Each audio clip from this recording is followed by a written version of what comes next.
choking is si kitu rahisi by the way. You guys choke me. Hey, wacheni. Choke me, wacheni. It will kill you guys. Stop it.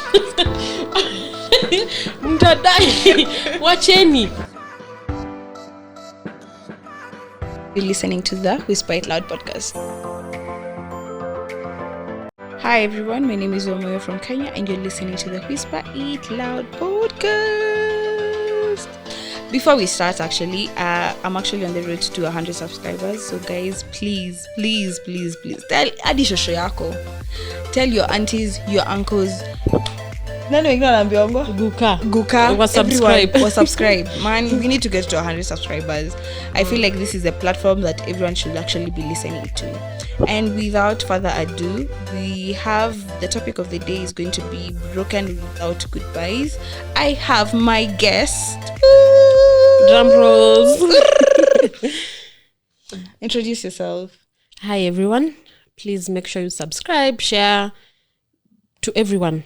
Tufike your 100. Before hii wiki kienda kuisha hii weekend tumefikisha 100. Anyway, I'm Brenda Ogega and I'm glad to be here. Oh, I'm so glad actually. We actually got to know each other quite some time because we also went to the same university, Strathmore. Shout out to Strathmore. Despite the fashion cops.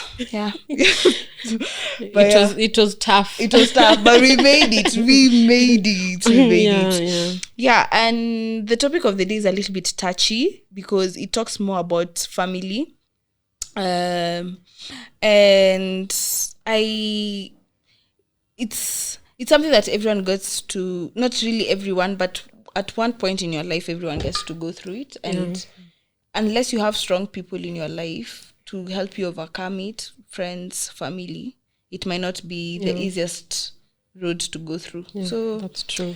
So with that, tell me about how was your childhood?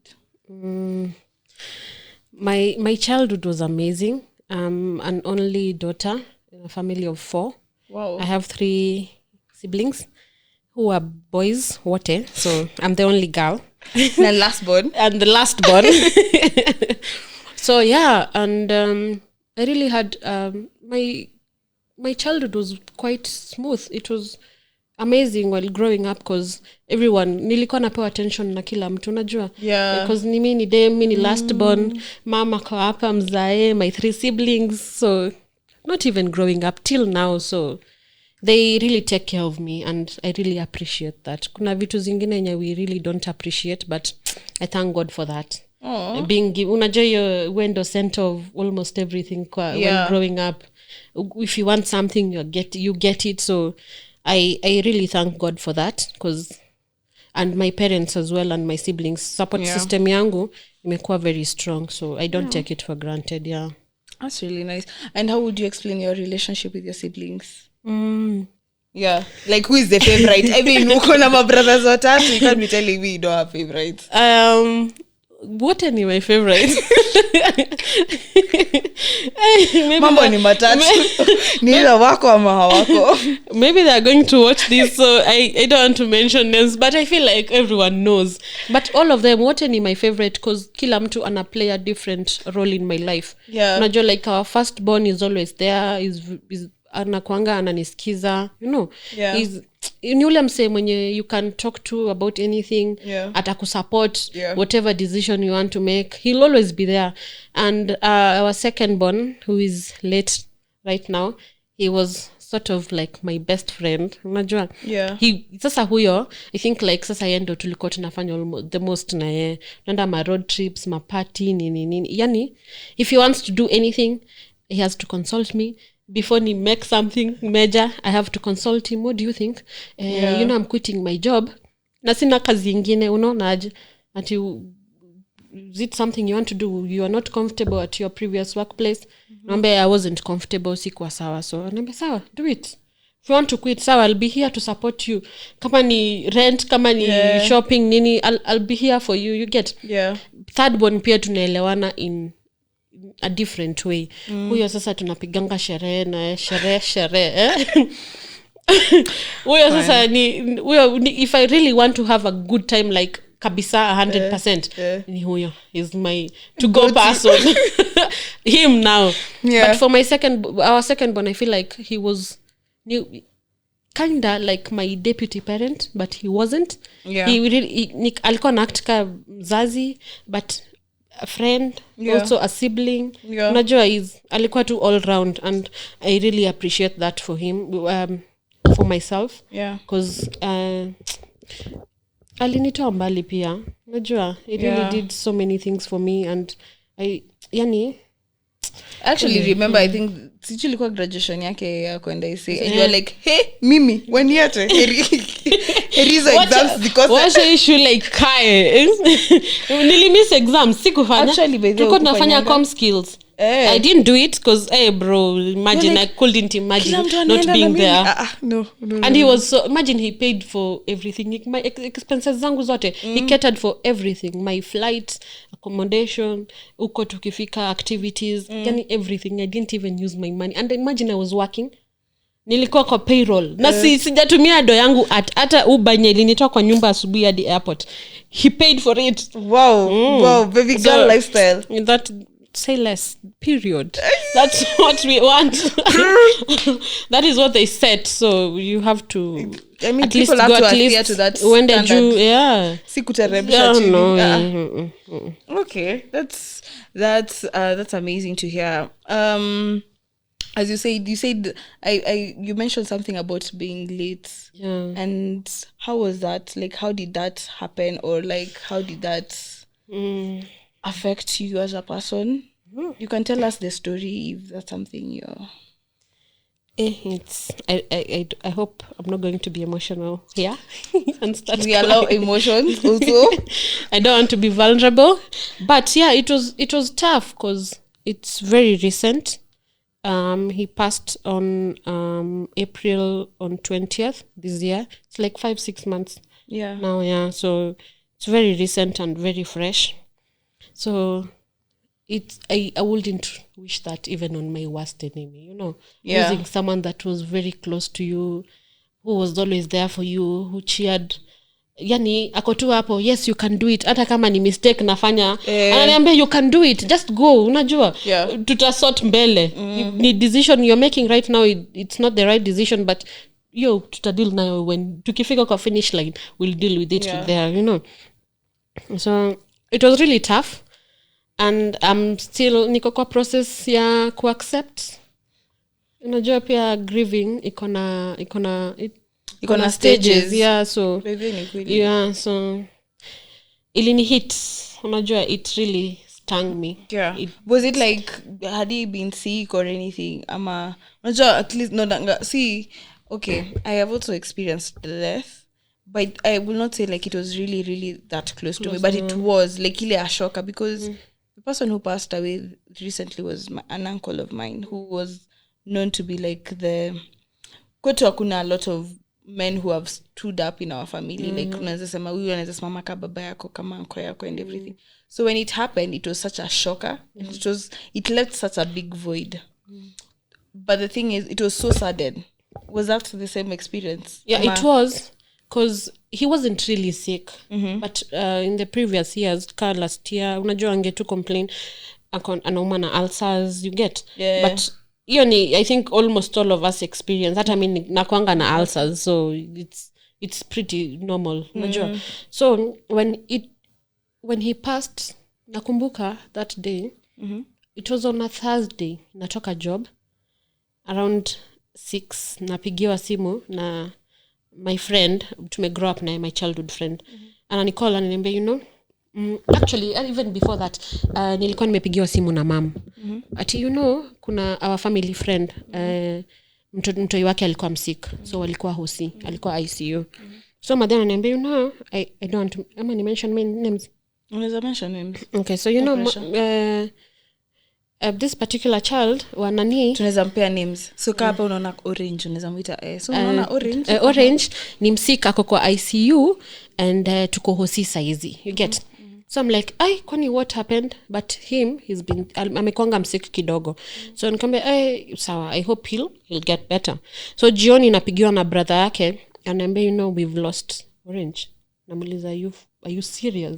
unajua ni msenye tumepiga sherehe pia Nairobi unajua are you serious ati nini iliacha kufanya he stopped so wazazi wakisema it's fine nini I really felt it unajua nikani bro cause ni mse amekuwa close pia and then he was our third born my bro alikuwa nika best friend unajua growing up alikuwa anafanya almost everything pamoja bro wangu akiwa KU wako pamoja Nairobi you get so tukaanza nikapigia our other friends nikamwambia unasikia ati ndo nimesikia hata nimepack I was on my way to Nairobi nimepack tu mahali ndo najaribu kuidigest your news kama it's so sad hii lazima tutenda burial yani lazima we have to be there for one of us you get mimi nikaenda nikafika home I packed a few things I went to my boyfriend's place because the following day was a holiday so tulikuwa na plans hiyo Friday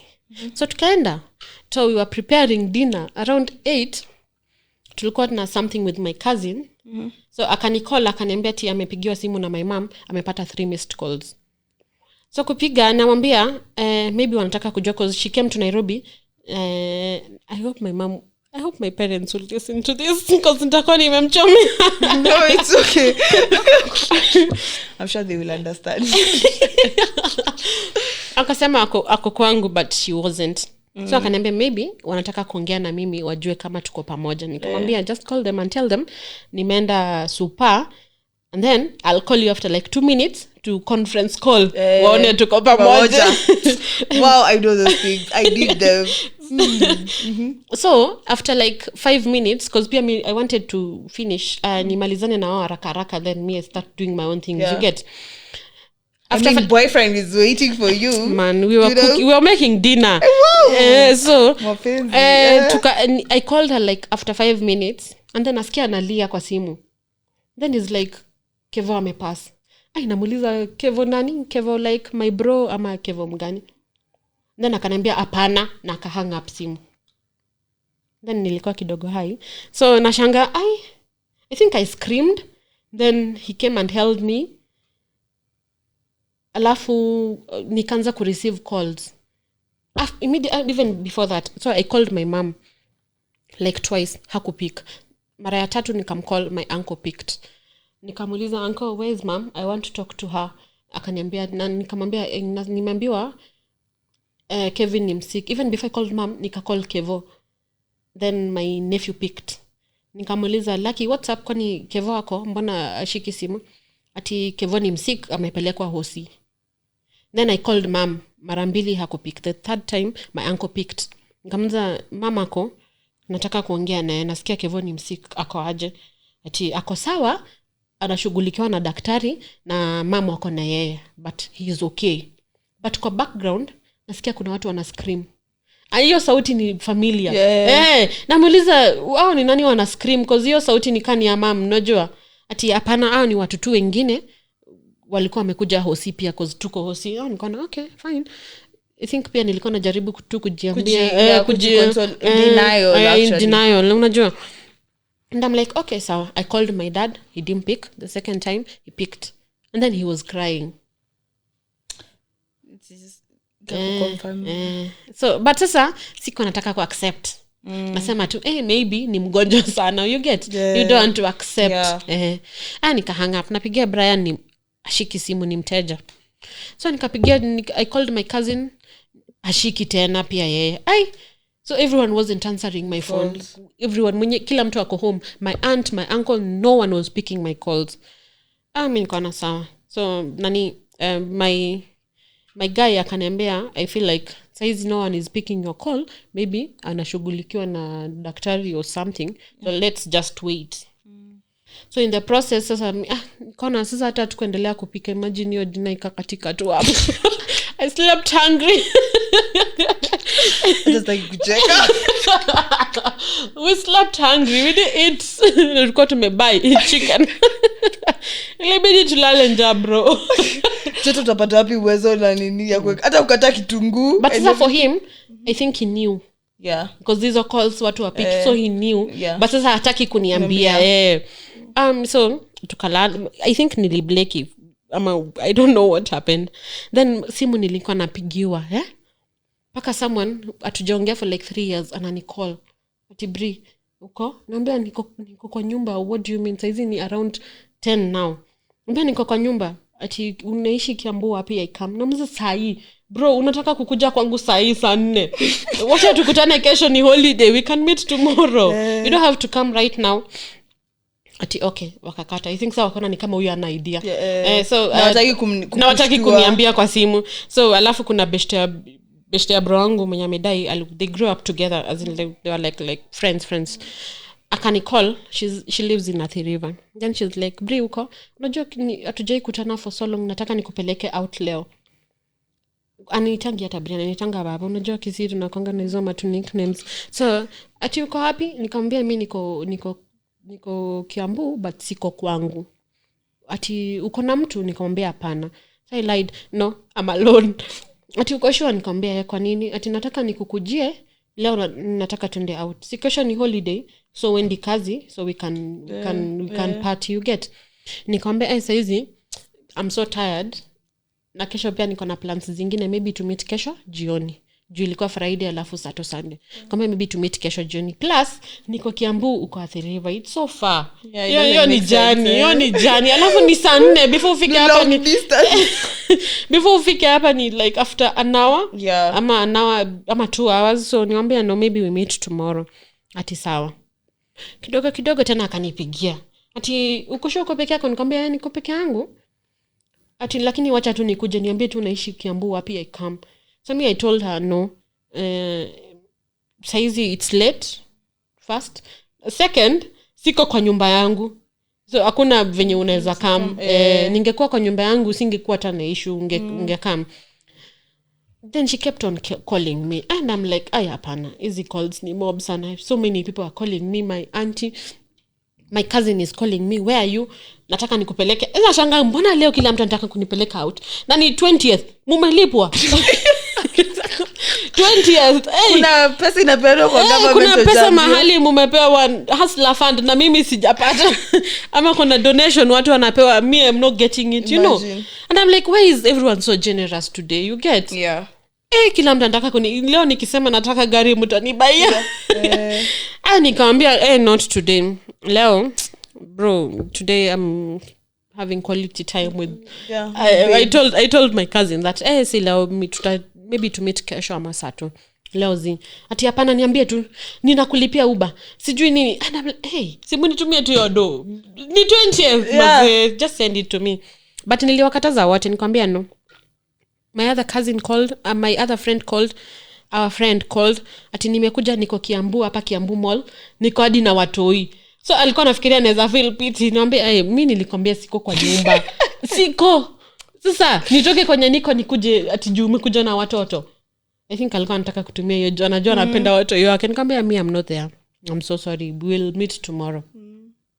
So as me I slept. And then nikamka around saa 7. I think sasa nimekuwa sober. Get.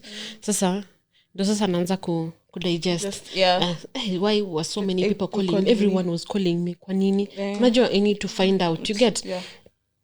Nikaingia, no actually sisa ilikuwa around saa 8 saa 9 huko. So nimeona Facebook nini, so I called my aunt and I'm like nasikia alikuwa sick jana. I've been trying to call him, ni mteja. I think my nephew aliambiwa zima simu because nisiambiwe obviously. And then nikamwambia aunti yangu Kevo alikuwa sick jana, anaendelea aje? Akanyamaza. Then nikamuuliza, nimeona my other cousin amepost, is it true? Ati tulishinda venye tutakwambia. This is all gonna plan ujue aje. Sasa mimi sijui, unajua, lakini I think but I don't blame them because I feel like everyone knew how close we were and then niko solo, so hawajui kama nikiambiwa how will take it. Yeah, that's true. Hata nimekuja kuambiwa juzi, like everyone thought I'm going to commit suicide. Kila mtu. That's why that night when everyone was calling me, where are you? Nilikuja kuambiwa the following day, venye sasa nimerudi kwa nyumba asubuhi na kiateka mama cousins zako wameleta shida hapa. Ameza kwani wamekufanyia nini? Ati walileta shida hapa jana, wanataka vunja mlango waingie kwa nyumba yako, wanafikiria uko kwa nyumba umejifungia, but uliwaambia hauko. Unajua they thought I was inside but nimejifungia, just don't want anyone. And I hear they were like sijui 20 people wananikujia, just me. Just I think it's also a way to just show you how much you are loved, and they didn't want to put down, because it's a heartbreak also. Yeah, it was but I don't blame them, because hata mimi ningekuwa wao ningefanya the same thing. Unajua kama ni beshte yangu ama ni someone we've grown up together, nasikia me lose someone and they were very close, I'll do the same thing. Unajua sezi ngoje uniambia ati come, I'll just show up. Unajua and I'm so grateful for them. Hata sijai waambia, like I'm so grateful for them. Yani sometimes hata najiambianga I wish ningekuwa kwa nyumba ndio tukae pamoja, tupige story, we cry, we laugh. Unajua hiyo tonight paka asubuhi, you get, but sadly I wasn't there. But I feel like it also, if you look at it in the other way around, maybe it was even better, like ulikuwa calm kidogo, so when you even getting the news but ile yenye sasa inanika okay siko, but like na jam mbona alipost exactly unajua kila mtu alikuwa na sasa ati ulijua je, na mimi niliona tu, nimeingia tu usiku, nimeamka around 5 naingia Facebook, naingia social media. Unajua ilifika point nikaka simu yangu D&D because sasa everyone is calling me na D&D nikaa ujaitwa hadi wa leo. Sitakangi kusumbuliwa nikilala usiku. Please don't call me unless it's an emergency, but please don't call me. You can text, utapata asubuhi. So siko nataka kusumbuliwa, so asubuhi so nimetoa D&D, nikapata I tried calling you like kama kila mtu unaket ninaingia Facebook na napatana whatever I got. So my aunt confirmed, so I cried, but my guy was there, so he was very, and I really thank him for that. Sijui kama nimemwambia enough times, but he was really there for me. Unajua he was there kabisa, like fully 100. I think hata surpass 100% because alini support kabisa. I think that's why hiyo journey imekuwa, naona ni kama ijakuwa rocky for me. It's still rocky, but him being by my side imesaidia. It has. So that morning ile chakula tu kupika usiku aliamka akapika. Imagine alipika hiyo chakula asubuhi akanipakia, tukaenda kwangu tukakaa na yeye, and then I think I posted hiyo asubuhi kwa status. Then now everyone started calling me, where are you my friend? Sijui kama meet my friend anaitwa Brenda toka mimi. She just called me. Pia huyo atakuwa tumeongea for like 2 years, but now aliona tu status yangu akaniuliza uko, nikamwambia niko kwa nyumba, nitumie pin nakuja sahi. So she came, at least we had food.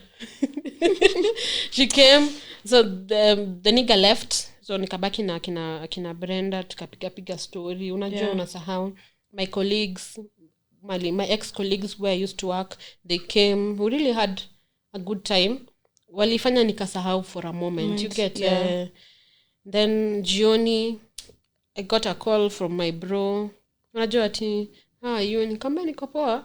Sasa unajua tumepiga story almost the whole day na hour. I feel like I'm okay, but I'm not okay. But unajua sasa hiyo ndio stage ya kwanza, you're in denial.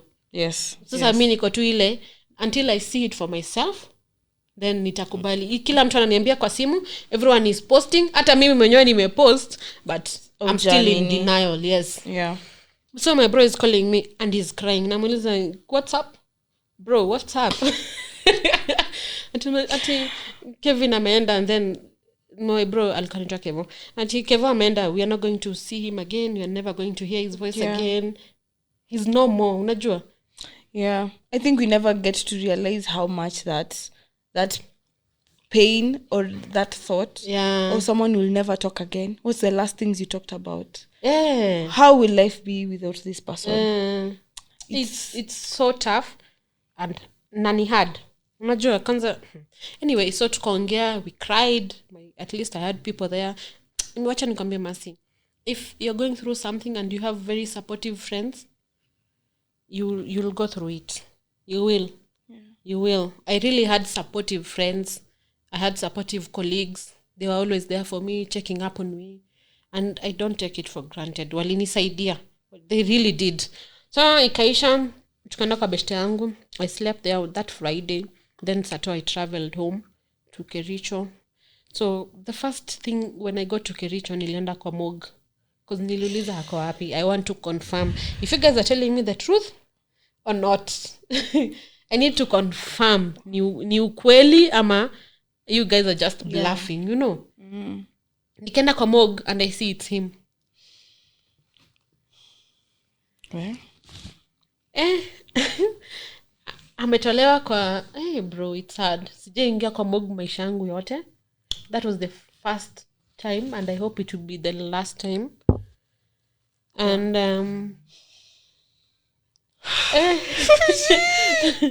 so nikamuona then he was amelala unajua mtu amelala, unaona ukilala unaangalia mtu yeye amedoze unatamka ataamka because alikuwa tu venye anakuanga, unajua venye skin yake iko light, lips ni pink, was just okay, unajua nywele iko tu sawa venye it was. So me, I was convincing myself and then he died peacefully because nilikuwa naona nikana smile to me. Nilikuwa nikana smile naombe kwani huyu was he happy living us? Ajive ya tunasumbuka. Haji stress, pressure. We are not sleeping. Ajive mama yake hayuko sawa. So nikaona nikakaa hapo, you know, you even try to talk to them, unajua nikaa tasikia. Paka namwambia please wake up. Is it true? As in unamongelesha ile uone nikaa ataza react, but nothing. Mi hata au mamoga attendants walikuwa wananiambia nisimhug. Mimi nikamwambia shauri yenu. I'll do what my heart feels like it's right for me right now. Unajua pia time niko in my feelings, I'm not even thinking about anything else. Unajua so tukatoka hapa na kazini yangu, then we went home. Kufika nyumbani na kwa gate naona magari zimejaa nje, naona wenyewe sa reality na hit. Hata bado nimetoka morgue but siamini. Imagine. Najiambia maybe kuna look alike mahali. My dad maybe my dad had another child somewhere. See, unajua. So nile nafika kwa nyumba, nifike home, maybe he'll be there. But this time it was very different for me because each and every time I go home angenipick. Lazima it had to be him. Unakuja na ananipigia simu after every 1 hour. Umefika wapi nikukujie? Tukifika anajuanga tu what I love drinking. So tupitie hapa mahali tukae for like 30 minutes alafu tuende home.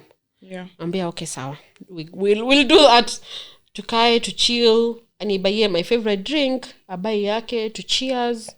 Then his favorite slogan was life is good, may it never change. Ama life is good, may we never lack. So tuna cheers tequila definitely. Life is good, may it never change. Life is good, may we never lack. Then we go home. But that particular day it was different because hakunikujia. No one came for me. It was always him. He used to come for me kwa stage ananipick tunaenda home. But now no one came for me. Mimi sasa nijipeleke hadi home, you get? So kufika home napata watu wamejaa. Nashangaa. Kuni hawa tuko na sherehe na sikwambi. Niko sherehe na itaki azira. Magari zimejaa hapo nje ya compound nini kufika kuna hadi tent. People are there. People are crying. I think my mom cried paka she was just unajua she alikuwa tu amechill. Nimefika tu namsalimia. Wananiangalia tu. Wanashangaa, kwani huyu? Hii news akuambiwa. But sasa wanajua pia nilipitia morgue. But sasa mimi bado I'm still in denial. I think for them because they were there when it happened, walikuwa tu sawa, you get? Like this, so the whole process going through. So me I was still in denial, nikakaka for like 5 minutes na nikamwambia nataka kwenda kwa bedroom yake. So nikaenda nikafunguliwa bedroom yake, so because everyone was there, so kuna nini zingefungwa. So nikaenda kwa bedroom yake nikajifungia huko, tukakaa na Brian, tulikuwa na nilikuwa nimekuja na tequila olmeka. Tulichapa shots na Brian. Tulichapa shots na Brian na tukalala. I don't know till what time, then we woke up later. Because sasa mama aliwaambia, because kila mtu alikuwa anakuja na gonga kwa mlango, wanataka kuingia. Mother akamwambia wachana tu na wao. When they are ready, watatoka. Let them just do whatever they are doing. Let them cry, let them grieve. Itafika 2 point watatoka. But they're okay there. Because we felt like tukiingia kwa hiyo bedroom yake, Nika he's there. It's like his presence is still with you guys. So ata I think kuna I can't remember what it was, but it was an insect. Ikakuja ikaland kwa mkono ya Brian, then Brian is like, I feel like this is Kevo. What's a bro? Insect. I feel like we hold on to so many signs. Ni ile yenye unaambia tu Mungu, nioneshe kama ni yeye.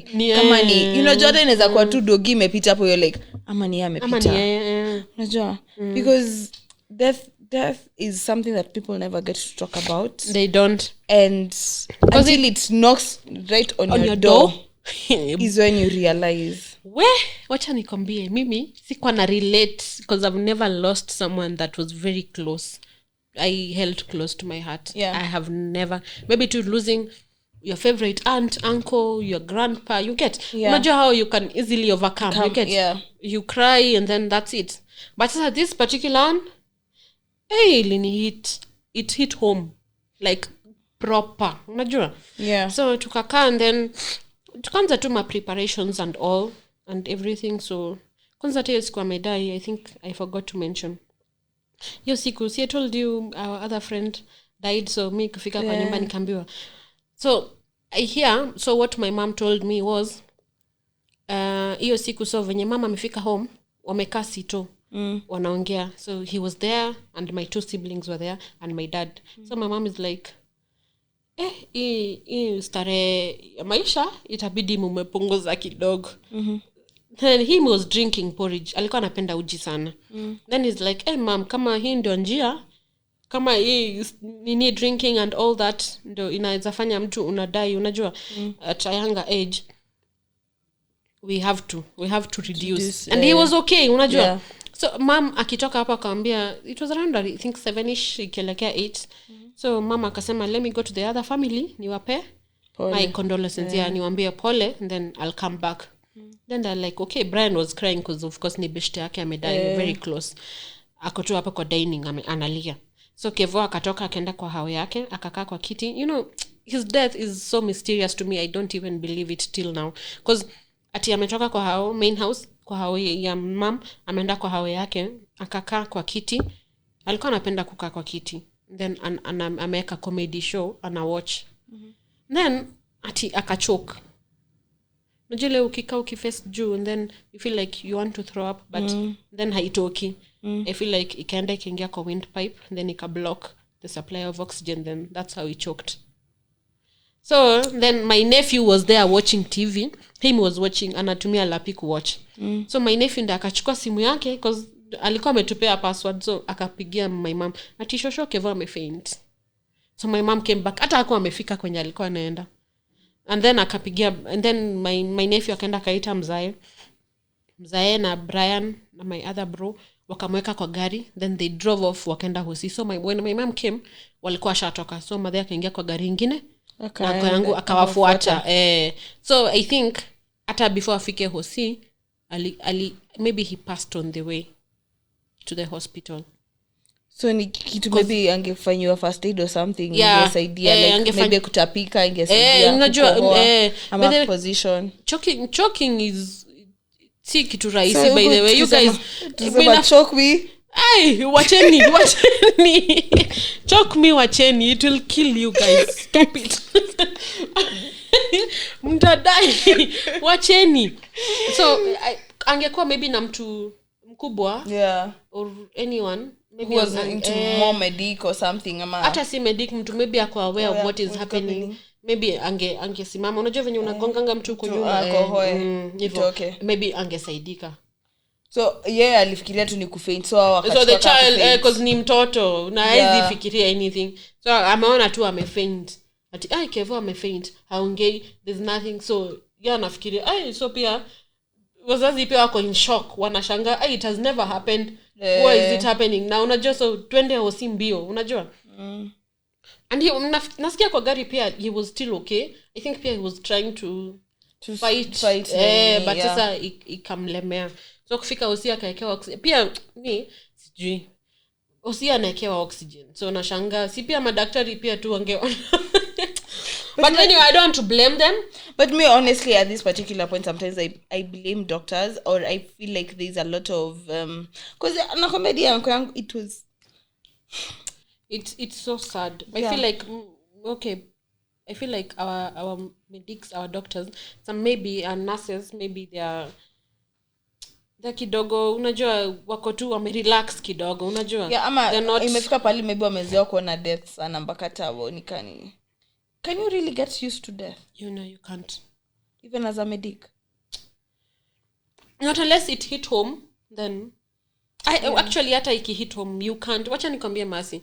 When saizi, if anything happens to any of my friends, relatives, family, even my own family, maybe aunties, sita I feel sana paka ikuhapenie like ile kabisa someone was close. Very close, ndo utajua yenyewe. Until you be ukwe kwa hiyo shoe, utajua how it feels. You'll never know how it feels. Sasa mimi sija experience losing a parent. I don't know how it feels losing a parent, but a sibling, that one I have, and it's not easy. It's not. And I wouldn't want anyone to experience that. Bro, si rahisi. Watu hapa nje, please appreciate your siblings, appreciate your friends, be there for your family. I mean, you never know. Najua wezi jua when you'll see that person again. That's true. Kama saizi kitu ikakwambia ati call my mom, ati no sijongea na mother for long, but nitamcall kesho. Hapana, mpigie hiyo saa. Then you trust your intuitions. Do it. Ati kuna hiyo beshte yangu, call her ama him your time, because you never know. So that's true. And how would you think like so far, because as you said it's been like 6 months, how do you feel like you're able now to process it?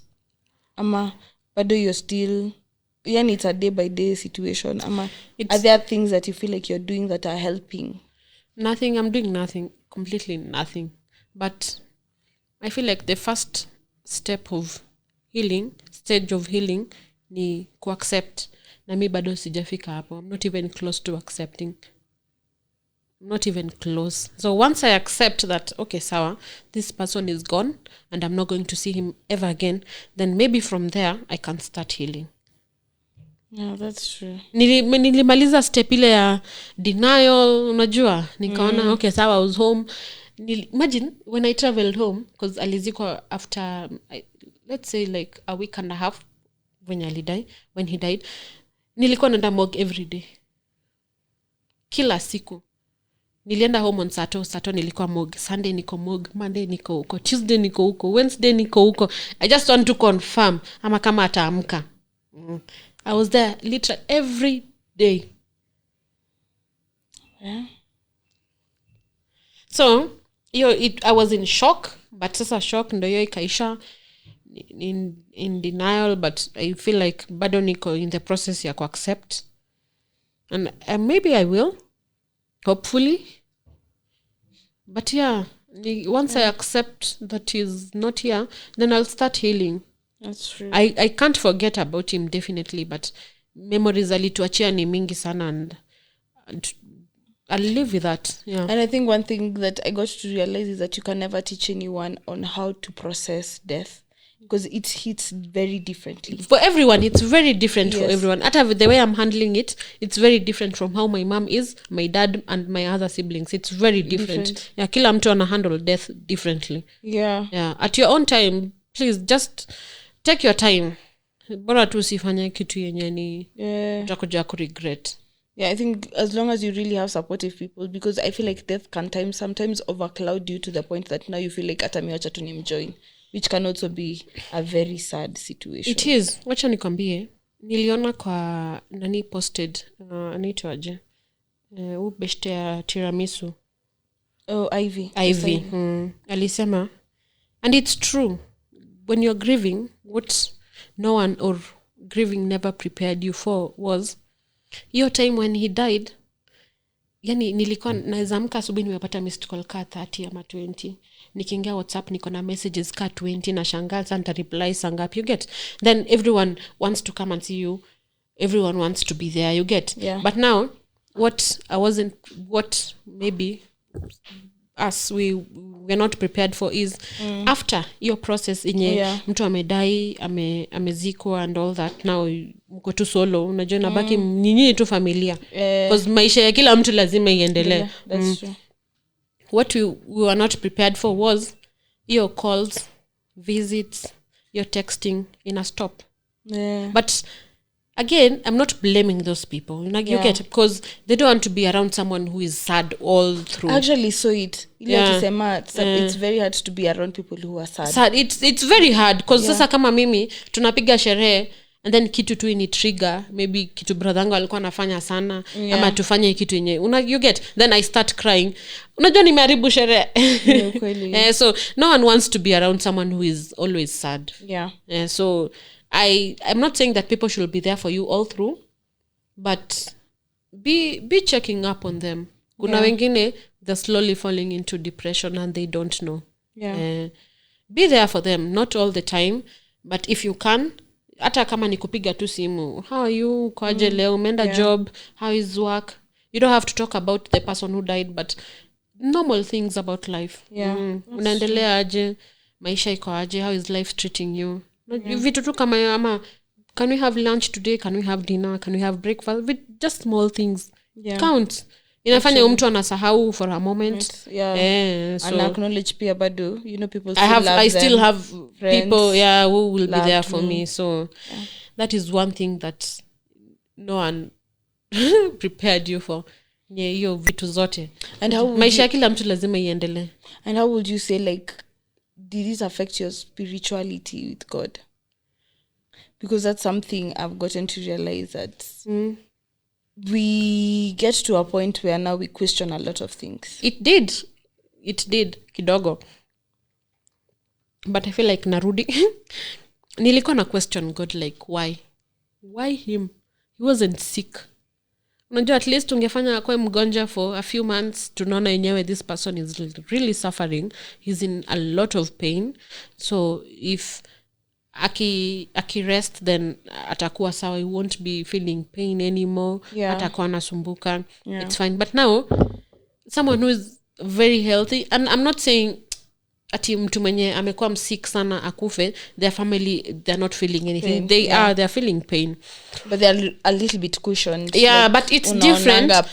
Unajua, it's very different, like you and I are here and then tumalize tutoke, then kesho unaambiwa ati nimedai and I was okay. Unajua, wezi compare na mtu mwenye unaona yenyewe amekuwa msick kabisa, you can't compare it to that. But I did, and I don't know, kidogo I'm feeling like sawa, maybe I don't like using this term, but maybe it was his time.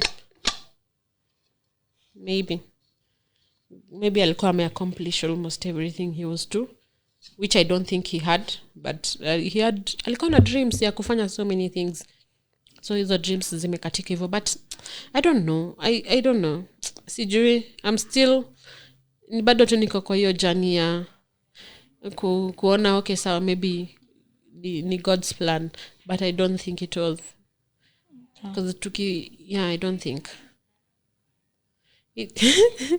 I don't think it was God's plan. And how would you advise any other person who goes through such a thing, how to find peace and how to try and cope? You will never find peace. And maybe I'm finding peace when I'm with my friends. Now maybe you'll find peace when you're alone, or when you're with your family. So it's different for everyone. So I don't know, just deal with it. When it knocks at your door, deal with it there and then. You go through the process. Ukikubali sawa, will start healing. Therapy is I really you need to see therapy helps. Therapy helps. And when you're going through that grieving or anything, kama you've lost someone, drugs is solution because it will worsen the situation, because drugs near to your time una feel sawa, and then once you're sober you'll start feeling the pain again. Drugs inakunumb. It numbs the pain. It numbs the pain for a short period of time, maybe for like 5, 6, 8 hours, and then after that umerudi tu uko sawa, and then and you also can't be high all the time, like 24/7, 365 or 364 days a year. So you can't, you just have to, you lazima tu uhil, lazima you go through it na umalizane tu, and then hapo sasa, and then you'll better yourself. And then kuna jo, there's so many things that will trigger you. You'll never heal 100%. You see, like me, so many things trigger me. Kwanza mostly like Fridays tulikuwa ananipigia simu, so weekend naambia mimi sina form ama hata sina do, ati sawa unataka pesa ngapi, nawaambia, ama niambie sawa sina hiyo, wacha nikuwekee hii kidogo. Saturdays uko kwa nyumba, uko na pombe, niko nayo, haya tupige shot na video call, tuna cheers weekend. So vitu kama hizo zinani trigger. Saturdays ikifikanga and then I'm not doing that, it triggers me a lot. Ama nione mtu amepita maybe ako kaa yeye, maybe height amevaka yeye, it triggers me a lot, but I really try, and majo you have to, hakuna option nyingine. That's true. Then one thing yenye I really nataka niambie watu, when a friend of yours has lost someone, usiwaulize ati what can I do for you, ama because they also don't know what they want. So hiyo time pia mi bro wangu alidai, when you tell me what can I do for you, unataka nikufanyie nini? Sijui, nikikwambia urudishe brother wangu, will you can't. Always. So just be there for them. Usiwaulize maswali kama, ama if it's possible utafute like immediate family member ndo kuna communicate just na yeye, yeye personally. Ati I'm here for you if you need anything. Siwezi kwambia what I need. Definitely also processing your own feelings. So don't be asking such questions. I feel like pia sasa masi ukinieleza what you can do for me, sasa nikwambie ni hakuna. I just want you to be there for me. Major, just support me, be there for me paka hii everything is, and then just that. Siwezi kwambia ati nataka unipeleke Bali, nataka unipeleke Dubai, I need a new car. I need my bro or my mom or my dad or my auntie or my uncle back. Kuna vitu wezi fanya. So that question is very wide. When you tell someone what can I do for you, there's so many things you can do for me. Masi ninunulie nyumba kitu suri. Where is the plot? I'll bring the money. Nataka nyumba Runda. Wow. And I need a Bentley. Say no more things. I got but you. But anyway, that was on a light note. So questions zingine, just be there. Be too, we are here for you. So hivyo tu, they will appreciate it, and I appreciate my friends a lot. They were there for me. No wonder that I feel like sometimes feelingi sana inakujanga tu once in a while when I'm alone. And my boyfriend as well, he really played a big role in my your process yote, my grieving process. He did, and I appreciate him a lot. Because he had to really stand in for you as a person. He did, and even to hold your emotions down. He did. So many. Alikuja di burial. Imagine aka sacrifice, akawacha job, akakuja burial. Nikirudi Nairobi, he was always there with me, for me. Yani, even right now, because as you said, you're still not yet healed. Not yet. You're going through that process. And he's still there with me. So unajua ingekuwa mtu mwingine angekuwa shachoka na usiku tu umekaa tu hivi unalia, then anasikia unalia, and then anakuhold tu mna cuddle, then you just come. Unajua ingekuwa mtu mwingine anashangaa, sasa huyu analia nini usiku? I think for him, he just knows huyu amekumbuka kitu, kuna kitu imemtrigger, so anajua tu, he knows how to console me ama to make me just feel safe and okay. And thank you. If you watch this, I really appreciate you.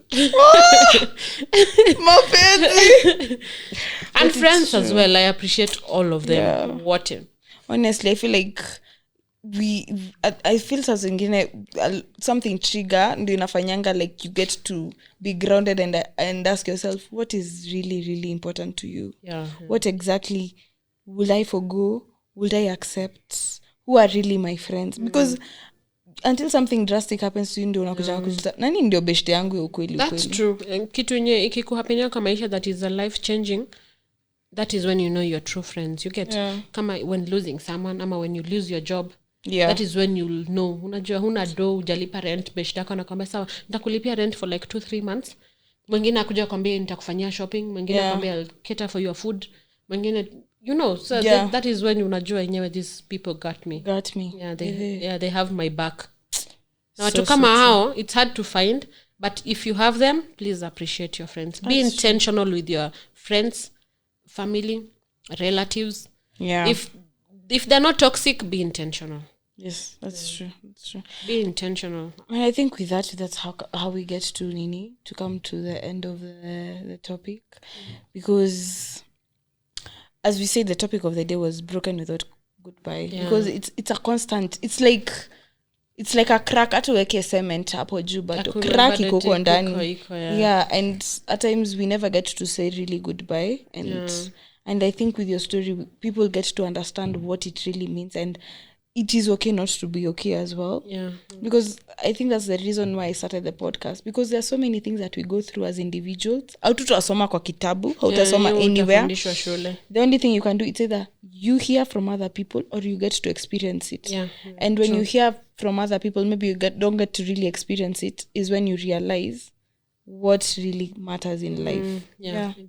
That's true. Unajua when we don't really appreciate the people who are with us, like even our siblings. Unajua unaona ni brother yangu, ni sister yangu atakuwa until they're not there, paka unaanza kumiss ile time ulikuwa unamsumbua, unaambia nilete maji, ama time unamuomba do ama yeye anakuomba do hata na ulikuwa unamwambia hauna na maybe uko nayo, paka unaanza kumiss, unasema I wish ningekuwa tunamtumia hiyo do. I wish ningekuwa tunampea. But now it is what it is, and it's life. Sadly, so we have to accept and move on. But I don't. It's a journey that. It's a journey of asking 1,000 step. Una making a step in life, then unarudi nyuma kidogo. Like for me, when he died, nilikuwa nimepata job mpya, and nilikuwa nalipwa poa, and then he died. Unajua nilikuwa naona nime make step mbele. My life is going to be better. I'll be able to okay, so my siblings, they have their own thing, they have their life going on, but so I was like at least nitakuwa na appreciate mabro wangu venye wamekuwa wakini support. Unajua naweza tu ambia your niggas where are you, twende dinner leo, me ndo sponsor. Twende Mombasa, I'll cater for everything. Unajua exactly. Sasa but now sasa huyu akadai, so ikaturudisha nyuma tena. Unajua so pia tuko kwa hiyo process ya the three of us when tumebaki, at least we be there for each other. Unajua to appreciate yana. If you need anything, if I have, I'll give it to you. If you don't, I'll support you in a different way. It doesn't have to be monetary. Emotionally I'll be there, physically I'll be there, so we just be there for each other. Unajua. Okay, I think with that, that's how we end the sessions. And guys, get to subscribe, like, share, comment, tell a friend to tell a friend. Whisper Eat Loud podcast. Let me tell you, this is going to be the place to listen to. We're going change your lives. We're going places. Aki, me I feel like this is my testimony. Always Whisper Eat Loud is. And unajua ngile kitu mtu atakuwa anaangalia hivi anasema it is what it is. Bye. Cheers guys. Peace. Adios. Bye. Bye. You're listening to the Whisper It Loud podcast.